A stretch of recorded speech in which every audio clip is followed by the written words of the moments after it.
¿Cómo es en la consulta la relación con el paciente? Supongo que cada persona es un mundo, pero ¿habrá una Pues pauta común es muy de diferente, trabajo? ¿no? Porque hay muchas veces que el paciente viene y que viene con muchas ganas de contar, con lo cual, efectivamente, simplemente recoger y luego ordenar, ¿no? Todo lo que el paciente nos va contando. Otras muchas veces el paciente lo trae a la consulta. Yo veo muchos adolescentes, muchas veces la pregunta es ¿por qué vienes aquí? Porque me han mis padres, ¿no?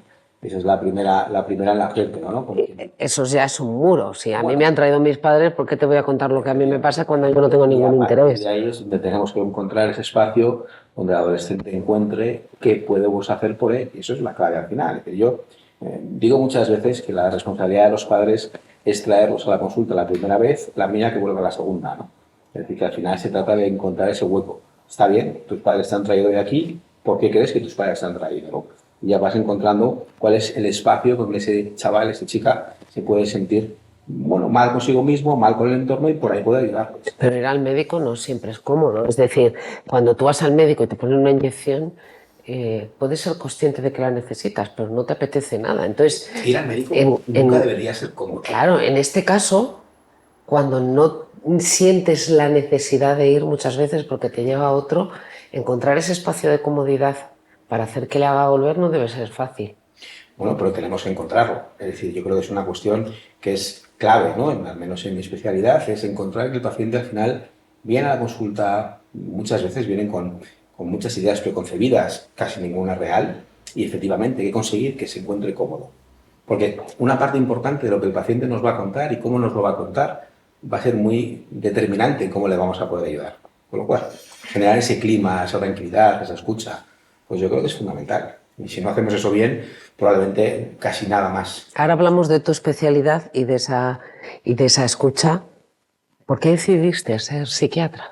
¿Por qué decidí ser psiquiatra? Pues es buena pregunta, porque yo fui al ¿Tú no centro de tenías las psiquiatría. ideas preconcebidas que tiene la sociedad de las que hablabas ahora? Probablemente no. O sea, yo tengo la ventaja de que ser hijo de mi padre era psiquiatra infantil. Con lo cual yo lo que tenía muy claro desde pequeñito que iba a ser médico. ¿Qué tipo de médico? No, no lo sabía. Fui alumno interno de cirugía durante la carrera y me di cuenta de que la cirugía es apasionante, pero le faltaba un punto más de trato con la persona, ¿no? Y luego ya me fui colocando, el cerebro me empezó a apasionar y llegó un momento donde dije claramente que lo que me iba a divertir mucho en mi vida, es decir, que iba a poder disfrutar de mi profesión, era siendo psiquiatra. ¿Y el paso del tiempo te ha dado la razón? Me apasiona lo que hago, me encanta, disfruto con la consulta. Hay muchas cosas que en mi especialidad hacemos y no son apasionantes. Por ejemplo, Pues muchas cosas administrativas, ¿no? Yo ahora como jefe de servicio tengo que hacer muchas tareas administrativas que no me apasionan, sinceramente. Trato con el paciente, no. O sea, el ratito que tengo de pacientes, de consulta y demás, pues desde luego es la parte más divertida del día. hay un estigma todavía. Mucho, mucho. Se está ayudando a romperlo. Mucho personaje público que se pone en primera persona y cuenta su historia está ayudando a que el que lo ve en su casa, pues evidentemente él diga, "Oh, pues a mí me pasa lo mismo, ¿no? Y tampoco pasa nada si este actor, este cantante lo cuenta, pues bien". Pero cuentan que han ido al psicólogo, no al psiquiatra. Algunos sí que son capaces de romper ese otro paso más, ¿no? Sí, Porque ir al psicólogo es una cosa normal, ir al psiquiatra es que está uno, pero mal, mal, mal. O esa es la sensación que existe, ¿no? Y ese tabú está ahí. equivocada al fin y al cabo, ¿no? Porque sí que es cierto que sí puede estar ahí, ¿no? Y cuando vuelvo, ¿no? Yo veo muchos adolescentes y muchas veces el adolescente ya ha pasado por varios intentos con algún profesional de la psicología. Y uno se sorprende diciendo, pero si no funcionaban, ¿por qué seguían percutiendo? Que había que hacer algo diferente.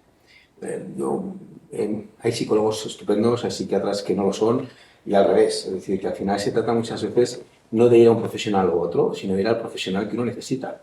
Y eso no es un psiquiatra o un psicólogo. Hay que entender qué le pasa a esa persona y quién le puede dar la mejor solución de las posibles. A veces es otro profesional, que ni siquiera un psiquiatra o un psicólogo, a veces, oye, pues un neurólogo también. Es decir, pero de verdad que yo creo que lo que hay que intentar entender es que la especialidad de la psiquiatría es una especialidad médica. Que todos los que somos psiquiatras en realidad somos médicos que nos hemos especializado en psiquiatría, ¿no?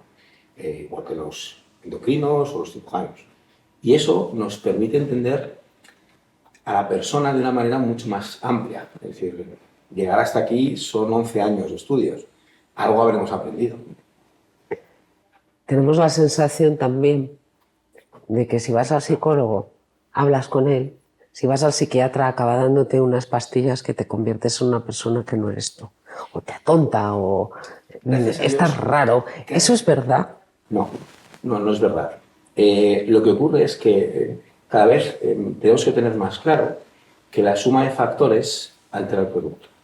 Es decir, si yo soy capaz de utilizar determinadas estrategias entendiendo muy claro cuál es el objetivo de las dos, el resultado va a ser mejor que si utilizo solo una. A ver, tradúceme eso. Que si hago psicoterapia y psicofarmacología de manera combinada y teniendo muy claro que las dos van en la misma dirección, el resultado va a ser mucho mejor que si hago una de las dos, ya sea solo psicoterapia o solo psicofarmacología.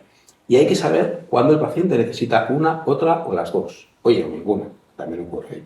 Y eso nos permite, en mi especialidad, tener esa capacidad de utilizar diferentes herramientas. Y somos capaces de decidir, pues si le vamos a prescribir algo y vamos a hacer terapia, o vamos a hacer solo una terapia, o vamos a plantear solo un tratamiento farmacológico. Esa mesa de allí, si nosotros la queremos coger, la cojo yo solo o la coges tú, Ana, por un lado la vamos a coger mal, pero si la cogemos cada uno de un lado, la vamos a coger y la vamos a llevar donde queramos. Pues esto es lo mismo. Pero para eso tienes que conseguir involucrar al paciente, que seáis los dos un equipo con un mismo fin, que se recupere. Por supuesto, por eso es clave los equipos multidisciplinares. Es decir, lo que tenemos que tener muy claro es que los pacientes deberíamos visualizarlos como una trainera. Es decir, aquí estamos remando todos al mismo ritmo o esto no va a ningún lado. Es decir, por eso decía que la visión del psiquiatra, que en un momento determinado puede poner encima de la mesa diferentes alternativas terapéuticas, puede sumar y de hecho debe sumar. Pero rompamos en la idea de que un psiquiatra solo hace psicofarmacología, porque no es cierto. Porque no es cierto. ¿Pero la psiquiatría es un paso más después de la psicología o no necesariamente? Un paso más, un paso distinto, un paso en paralelo, un paso complementario, un paso. No sabía decirte un más o a un lado o distinto. Gracias, Javier. Gracias a ti, Ana.